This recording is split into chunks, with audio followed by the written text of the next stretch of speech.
back, guys. I hope you guys were able to watch or read the story about the Wemmicks, and I hope that you discussed it. We have found that as we learn new things, especially with my parents, and then we decide to discuss them, that we tend to learn it better and retain the information that we learned better.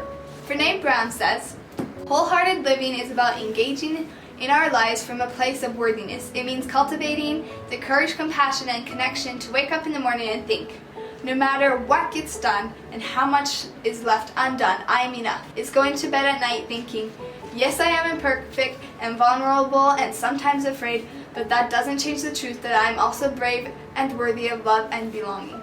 Some benefits of living wholehearted is you are authentic, so people who like you for all that you are, and you never have this fear in your head like, well, they probably wouldn't love me if they knew this, and that is shame speaking. Another benefit of living wholeheartedly is you know that you did your best no matter what. Like what Brene was just saying is you wake up in the morning giving it your best go, and you go to bed at night saying, even though I didn't maybe get all of the things on my to-do list done, I did my best and I am enough. Another benefit of living wholehearted is that you have a great sense of self-worth and of how much you're able to do. Like just kind of what we were talking about before is you just go at an activity, you go at something you're supposed to do, and you give it your best. You give life your best, and you aren't eaten up by those regrets, like looking back and be like, whoa, did I do the best I could? What if it had turned differently, if I had done something else? Because you know you gave it your best. And that doesn't mean you won't make mistakes, and it doesn't mean you're perfect, but it just means that you can learn from those mistakes and be like, okay, looking back, I probably shouldn't have thrown that pie in someone's face, but I thought it was funny or something like that. But then it's not like a guilty, like I regret that. It's just like, okay, let's learn from that. And you go forward because you knew in the moment you were giving it your best try. I realized as I practice wholehearted living that life has so much more joy to offer when I stop worrying about what other people think about me and like just kind of putting that past me. And also an attribute that goes along with wholehearted living is marking your success by the effort you put into your life, not the results of your life. So if you got up and you tried really hard to finish your workout routine but you didn't, then at least you tried and you put enough effort in for you to be proud. Before we embark on this journey of loving ourselves just how we are, there are three main things that we need to know as we begin our search for a wholehearted life. So the first one is courage, the second is compassion, and the third is connection, the 3 C's.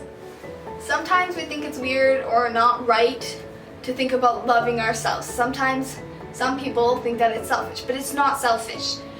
Over and over and over, research has shown that you cannot give other people what you don't have. You cannot love somebody wholeheartedly and absolutely adore them if you hate yourself.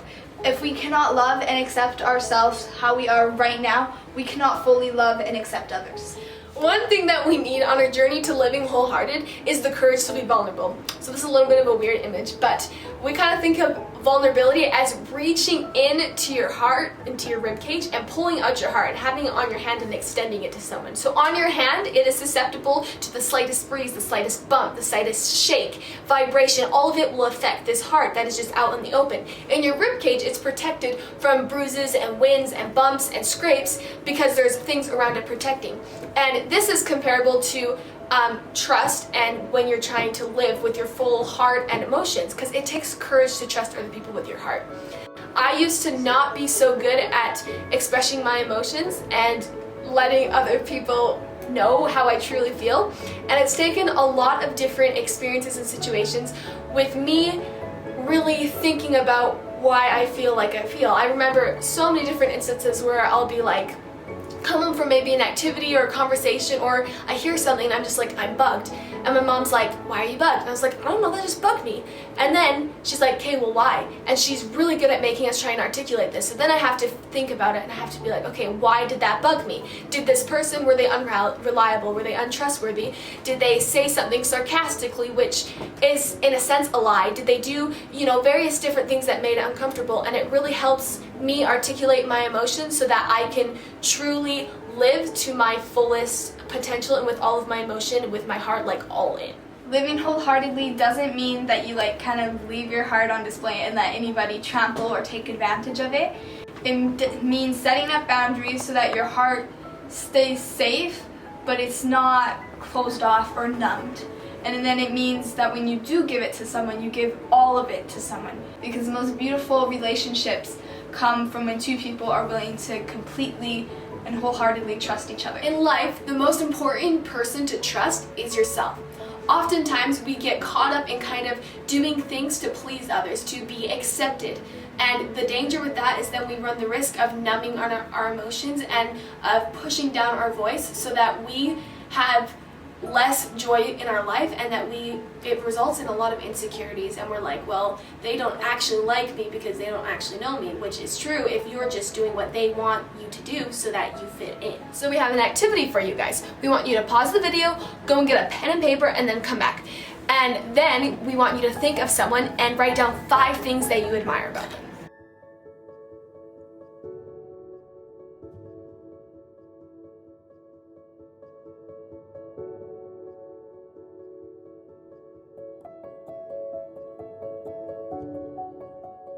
This is what we wrote. We decided to do each other, and this is It's like a personal brag moment. You read it out.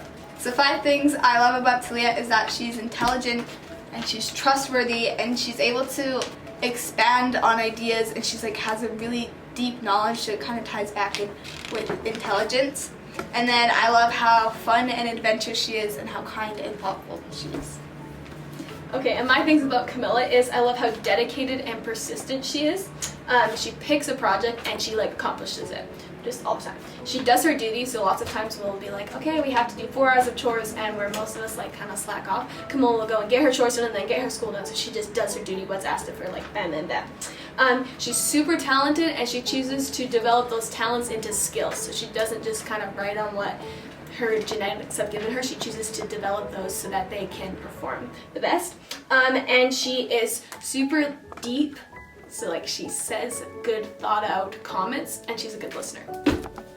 Now look at the list. Often people are mirrors of ourselves, and attributes that we find that we like in them are attributes that we ourselves have or that we're trying to acquire. These things on the list that you have are in some way important to you. Now, pause this video and either draw a picture of yourself or go to the picture that we have linked below and write no more than 5 negative things that you say about yourself. So don't do more, because that can be bad, but just things you actually look in the mirror, you think about yourself, you think this negatively about yourself. And then come back.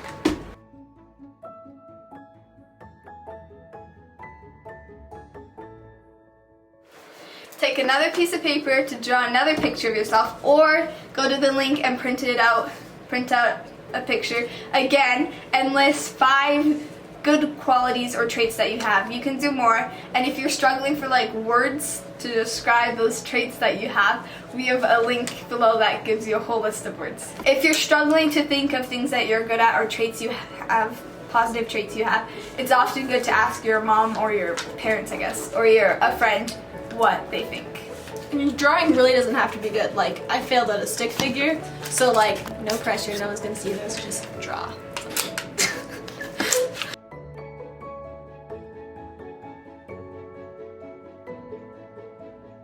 Now look at your list of negative things and rip it up, because that's kind of telling your brain that you are no longer accepting these things. You're no longer thinking negative things about yourself. And then with your positive list, you take it and you tape it up on the wall. Okay, so maybe some people will see your drawing, but you tape it on the wall and you read it every single day for a week.